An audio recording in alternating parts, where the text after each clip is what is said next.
Alright, welcome back ladies and gentlemen to the Chupacabra tutorials channel. I'm your host Larry, and today I'm going to show you how to block and report somebody on the Xbox mobile app in the event that they said something nasty to you or something else and you decided that you need to or want to report them to Xbox. So just as an example, I'm just going to grab Alpha Wolf from my friends list.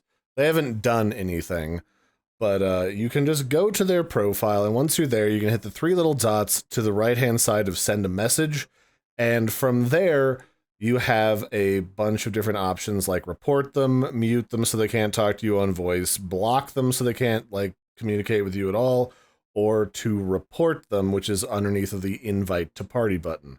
Because you can use voice chat stuff on this app. And in here, you can say, like, what you're reporting them for. Is it a bad name? Do they do something nasty to you? And you can give a reason that you're reporting them for what you're reporting them for, and then type out a little message as to why you feel this is necessary to report, what they did, or whatever, to give Xbox support some type of context. And then you can click on the report button. And this works for anyone whose name you actually know. Unfortunately, Xbox doesn't really have a way in the mobile app to see people that you've recently played with on other platforms like the actual Xbox or on PC. So the closest you can get to is when you go to your social tab at the bottom. It's got some recommended friends.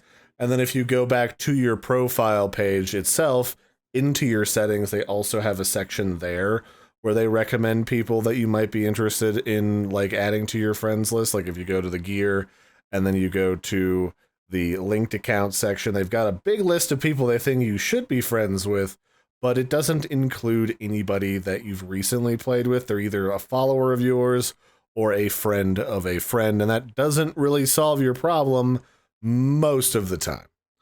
So that's just a quick look at how to block and report people on the Xbox mobile app. I hope you found this helpful. I've been your host, Larry. Don't forget to like and subscribe, and I will catch you next time. Bye, everybody, and have a good one.